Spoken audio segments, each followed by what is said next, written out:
Hello, my name is Kirioth, and today we're going to talk a little bit more about their contrast paints, which we actually got to see a little bit at Warhammer Fest. In fact, there's a good video from the 2Ps podcast, I believe it was, and I'll put that in the description, I'll link to that video in the description, where they painted a Poxwalker.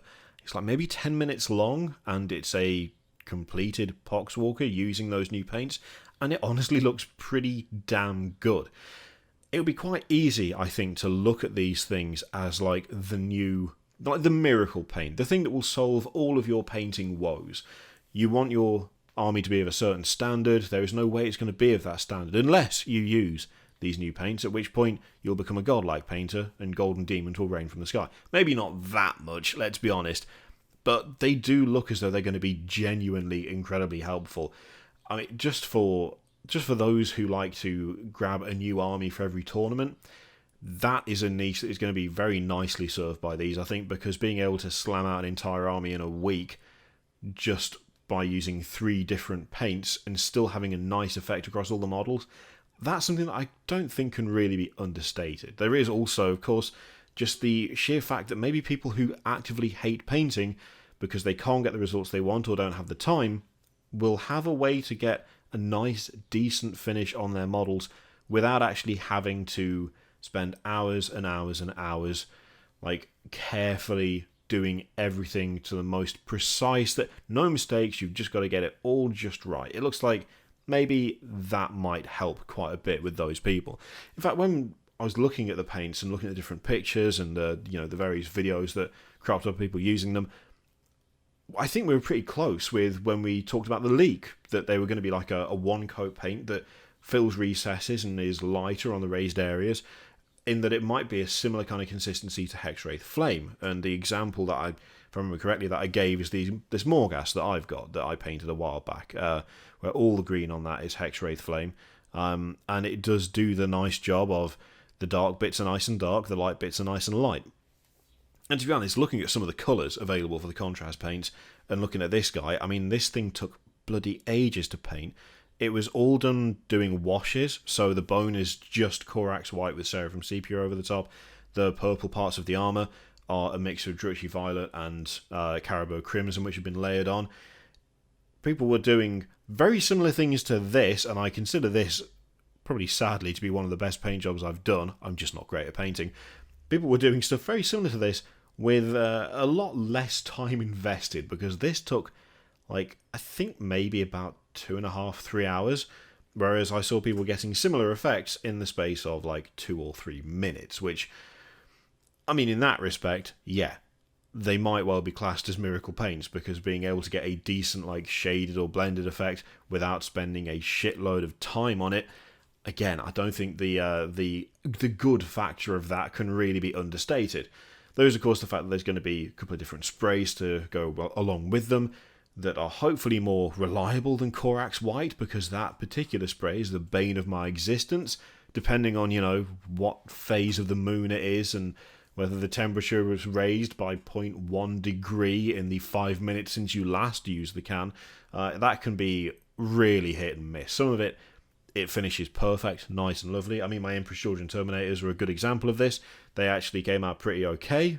It's not like chalk or cement, which I'm super happy about. He's not finished. But my entire Nighthaunt army was slightly chalky, and the Death Guard half of Dark Imperium, when I sprayed it, came out looking grey and cement. So that's just, I hate that spray. As long as the ones that are coming with the contrast paints are better than that, I'll be happy, because it will provide that nice extra, that nice extra baseline to build off of just a slightly higher quality finish without having to put as much effort in. I believe there's going to be a cold and a warm spray, so like a kind of bluey and a reddy type, bone and just grey, I think it is. But the thing is, quite a lot of the things that I've seen, and I'm a little bit guilty of this myself, is the idea that they're going to be good. They are going to be really good, and they're going to be really helpful, and they'll get people into painting, and those of us like myself who are not great at painting will find that they will just raise the standard that extra bit. They're not going to be as miraculous as perhaps I think it's easy to think they will be, because there is always going to be one particular variable that is impossible to really calculate when it comes to stuff like this, and that's the human side of things. See, the contrast paint might be great for laying down really nice base coats, lovely blends, and it does all the difficult stuff for you. But at the end of the day, if you make a mistake, it's still going to be something that is going to have to be fixed. If you slap it on with no regard for how thick you're putting it on, or no regard as to whether you actually want that part of the model to be that colour, or whether actually you should make sure that you don't paint that bit because that's going to be a different... Like, armour is an excellent example. There was the example of a Stormcast model that was floating around that was just painted using contrast. And the armour was gold, and it looked actually really good.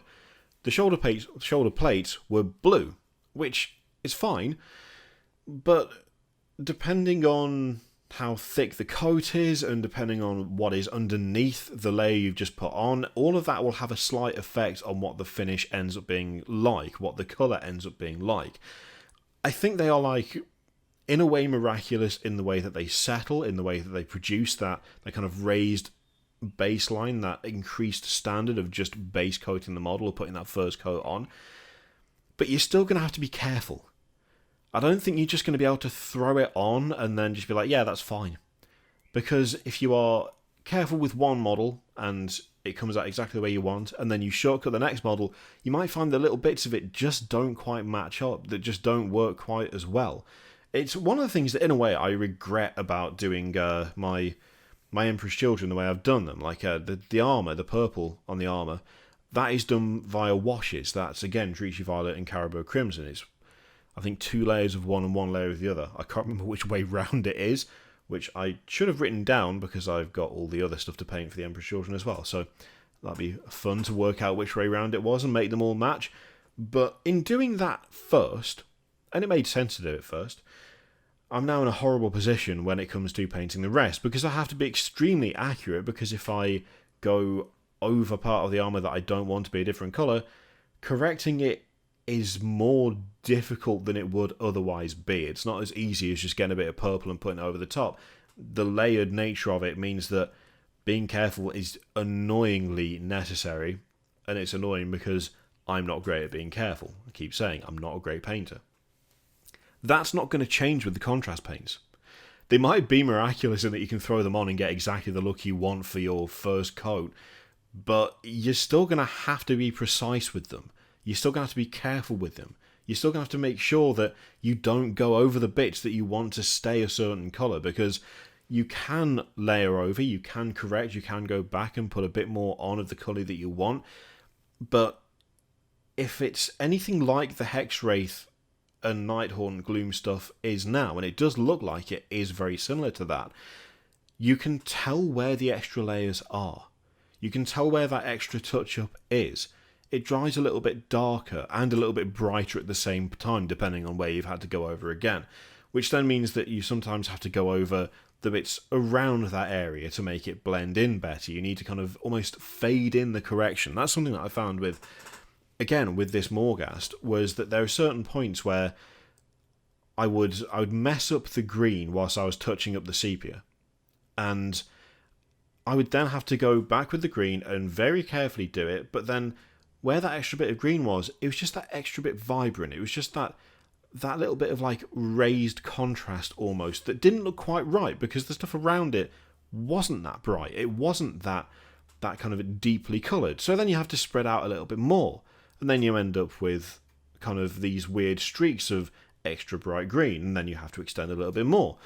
Now, there's only a few points on this model where I had to do that, but they were obvious. Until I fixed them, they were there. They were undisputably there. It was like, you can tell I've had to correct that. That doesn't look great. I've got to mess about blending that back in now. It's not going to be any different, I think, with the contrast paints when it comes to the precision required to get the result you want. In terms of the initial effect, they are like borderline black magic miracle material. They are, I think, a genuine, like, what's the word? Like a genuine innovation in a way. I don't think I've seen another paint that does what they do outside of the Hexwraith stuff. And even then, the range of colours and the way it settles is a little bit different. It does work, I would suggest, in a more kind of... I guess, just surface-friendly way. Some of the stuff for Hexwraith doesn't settle on certain surfaces absolutely brilliantly. For the most part, it's fine, but it's better on some things than others. The contrast stuff seems to work no matter what you put it on. But you're still going to have to be careful.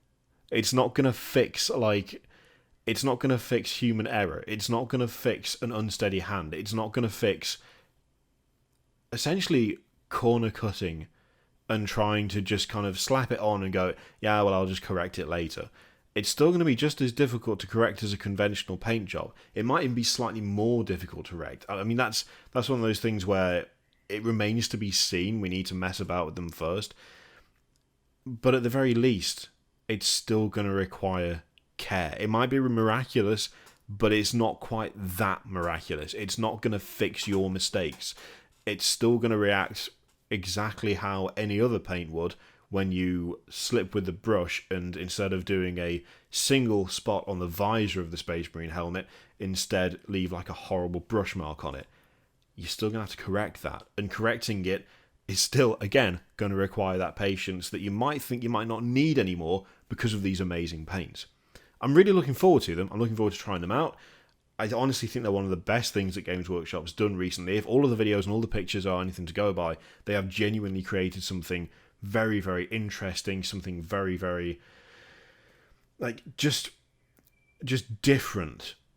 But it's not going to replace care. You're going to still have to do that, or you will end up essentially in the same position that you were before, where you're looking at your models and going, this was supposed to make this easier, but it hasn't.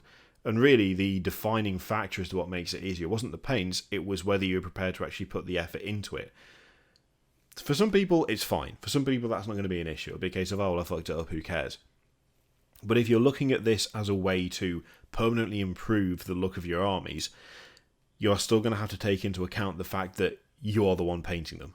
And so if you don't put the care in, if you don't put the effort in, they might look better than they did before, but you might still not be happy with them because you are just rushing through. And I think that's the one thing that we're just going to have to be careful for with these things. But I am looking forward to trying them out. They should be good. They should be interesting. And there's a lot of stuff I can think to do with them. There's like various ideas for future armies in my head once I've got the current projects finished that they should be very helpful for. I mean, painting a bunch of demonettes, I'm definitely going to try and use them for that because I can't stand doing skin, and it looks like they might be good for skin as well as everything else. So, yeah, it's a good thing, but you're going to have to still actually pay a bit of attention when you use them, unfortunately. So yeah, that was just a little bit of rambling about stuff that I've been thinking about since we've seen them in action, and the number of people who've been like, it's going to fix all the things! It might do, or you might fuck it up, at which point that's all on you. Anyway, thank you very much for watching. That was very rambly. Feel free to click all the things, Patreon video, subscribe, all that stuff. Click it if you like, don't click if you don't want to. Are you looking forward to the new paints? Are you going to grab all of them? Is there a particular effect that you're looking to achieve with them? Do you think it's cheating, or do you think it's just another tool in the box for all aspiring painters everywhere? Let me know what you think in the comments down below, and I will see you for the next one. Toodaloo.